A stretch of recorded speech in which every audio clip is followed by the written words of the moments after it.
Good evening and a warm welcome to today's episode of Visite. I received a request from a young woman who also attached her laboratory results to this request.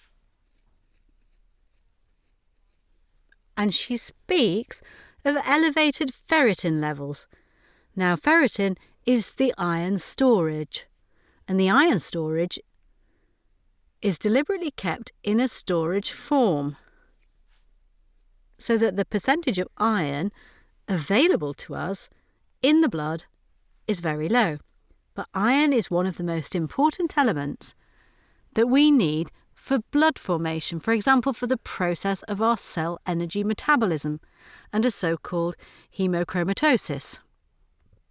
So storing too much iron, of course, means a lot of stress for the body. In the context of such a hemochromatosis, we see toxic loads again and again. And as part of our other episodes of Visite and conversations, the question of toxicity that we experience in our lives is raised again and again. Of course, the first question that arises is if you are a person with high iron values, do you still have a healthy menstruation cycle as a woman? I observe again and again that young women also take the pill, and the menstrual period is simply blocked hormonally. But you need to know that life has given us menstruation to cleanse us as women and mothers. The woman has a very big task and responsibility, of course, in bearing a child and caring for children, and a great need for clarification that is provided through menstruation and detoxification. Any stopping of the period means taking this valve away from the body. If you are also familiar with treating people on a daily basis, then I very often see women going through the menopause that have no more menstruation, that now illness is simply going to the next level. So after menopause, these women get suddenly rheumatic events, all at once migraine events, suddenly chronic back pain. With that I mean that the menstruation is really a big clearing valve. And should it be like that, which I don't know and just want to recommend to you, to ensure good and adequate hormonally healthy controlled menstruation. You shouldn't underestimate that when you consciously close this detox valve on the body. The other thing is that we humans are naturally all oriented differently due to our individual detoxification performance. And it starts with the fact that we have different behaviours in what we drink and how much we drink. But kidney detoxification is necessary every day, and good water plays an infinitely important role. But if the detoxification in our body is not in line with what the body needs for detoxification, and now I just think about selenium, this is a trace element that the plants take in and then ultimately make available to us. Then, of course, an enzyme performance, which the liver needs above all else, cannot be retrieved and the toxins accumulate. If toxins accumulate, then they can, of course, be toxins from the environment. And toxins from the environment are, for example, cadmium. Also, the aluminium in the atmosphere. This is your aluminium roll-on deodorant. This is aluminium foil. But these are also a multitude of things that are simply in our lives, such as cadmium from the exhaust fumes of cars, through the printer toner, and so on. Everything that reaches the body the body must be able to get rid of. And the liver plays a very important role here, because the liver is the organ that actually must perform this detox process once. So if it's not able to fully provide this detoxification capacity, then the liver absorbs these toxins itself. Toxins can also come into contact with iron. And this iron is then excessively fixed in the end. These loads, whether cadmium or heavy metals, cadmium, for example, is an element that is incredibly and widely present today. We don't just have that in our cigarettes, but cocoa is also very heavily contaminated with cadmium. A lot of fruit and vegetables are exposed to cadmium. Phosphate drinks for children. Water is also often polluted. Regular sunbathing, and then of course in terms of sun protection. Containers with PVC contain cadmium. Alloys and ceramics and plastics. But this cadmium alone is then stored in the liver. And today we see a very high reference in this context. So it is now important that, of course, you have to empty these iron stores on the other side. But first of all, you have to take care of a good detoxification. And this indirect detoxification capacity can be tested by first testing what does this detoxification actually need. The liver has two major cascades that are dependent on the B vitamins, that are dependent on sufficient amino acids, namely the essential ones that I have to take in every day. The liver is dependent on glutathione. Glutathione is important. It is produced by L-cysteine. This means that the glutathione has a key position in the cell, that the cell can also perform its detox metabolism on a regular basis. Glutathione, oxidized reduced glutathione, can be measured. It is very important that the trace elements such as zinc and selenium are sufficient, otherwise the glutathione peroxidase, this is the name of this important enzyme, cannot form sufficiently, and of course they therefore cannot perform this detoxification. It is very important that you know about these things now in order to then decide what to temporarily add to the body. So that, first of all, the liver in itself can better carry out its detox metabolism. You can also improve the detoxification capacity of the liver, for example with Cardus marianus. This is a plant, milk thistle, which is incredibly effective, especially in mother tinctures. Cardus marianus is available from series, and 3 to 4 drops are enough before a meal. It's unbelievable. The production of this little bottle takes 3 years and is really very innovative, how the company of these mother tinctures, how valuable they are, and how carefully they are stored for years, and then only bottled after 3 years. But you would never take more than 3 or 4 drops, a maximum of 5. This Cardus marianus detoxifies the liver cells and protects them at the same time.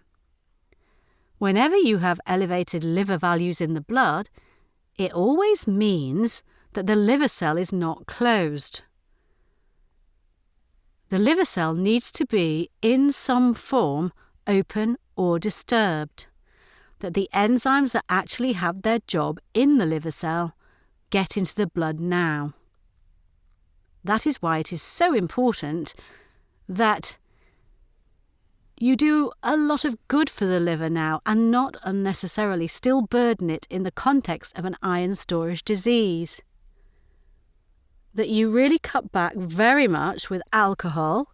I hope you are a non-smoker, and I wish you too, or I hope, that you now attach great importance that the liver is not burdened with too much fat and protein, but also take in a lot of good high secondary plant substances.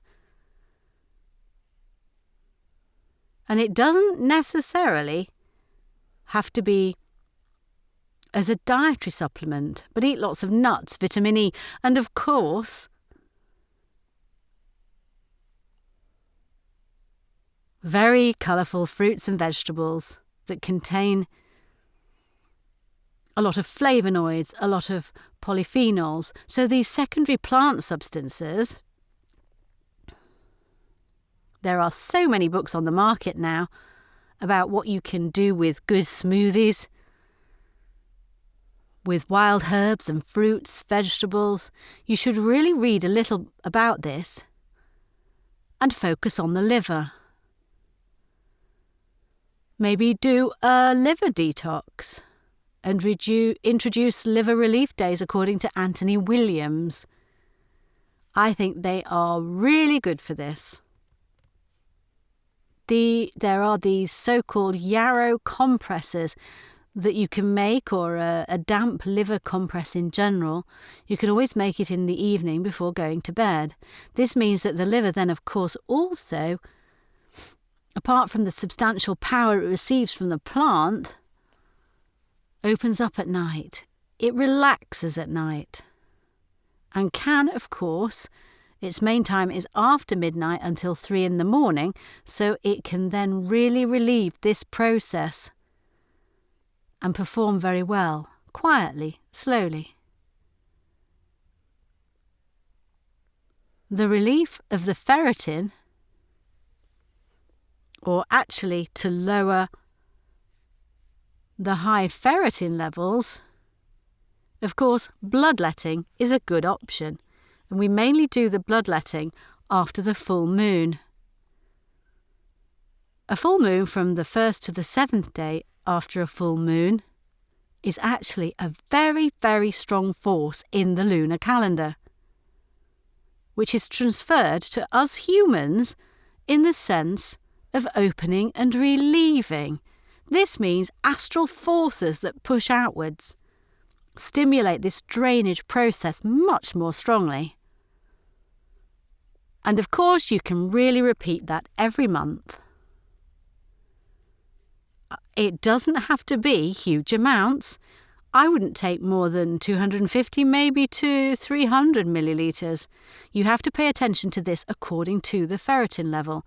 But the fact is there is a lot more going on in this bloodletting than just disposing of this blood.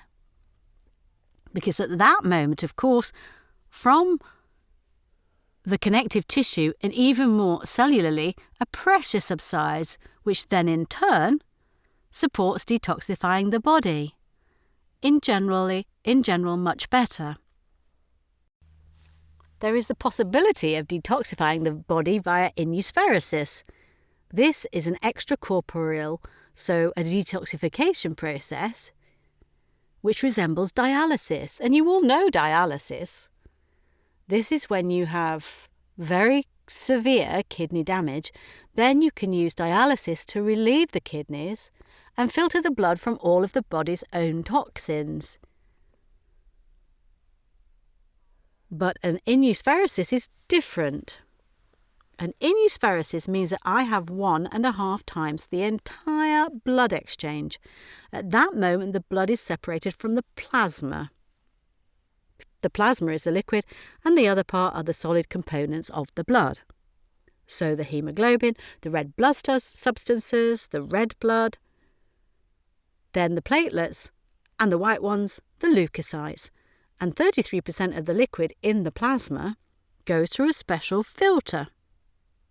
This special filter is the innervation.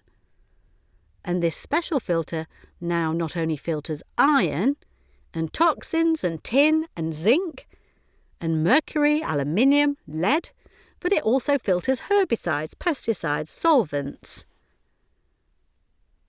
We are so heavily burdened today by phthalates, by xenohormones, by substances from plastic, by nanoparticles. It all goes through a giant liver sewage treatment plant. And who then wants to guess and know what else the liver had to compensate for? What can actually be seen in the meantime is that it is now getting into this trouble with the iron and also massively stores this iron. What are the causes? There are a variety of causes. I just want to give you a few thoughts on them now. There is a third or fourth possibility to relieve the iron. That is with desferal, a drug which we can inject subcutaneously twice a week. It can also be given intravenously under medical supervision, but desferal binds with iron and you have an additional effect. It also binds very nicely with aluminium, so there are different possibilities to lower the high ferritin level that is out of the question. But what is more important is to see why. Why does the liver, why does the body have to slowly force this situation somehow? Because of course it bears a burden on the other hand that it can no longer compensate for by itself. With that in mind, I hope that you could get some suggestions from me now, and I hope that you will start this process very quietly, very slowly, very structured, and with more and more things that you can then do yourself. Also on the basis of a really good detoxification. I would wish you from the bottom of my heart that in the long run you will solve the problem quite well for yourself. I wish you all the best in this regard. Thank you very much. Have a wonderful evening to all of you. And I'm really looking forward to next Sunday. Goodbye.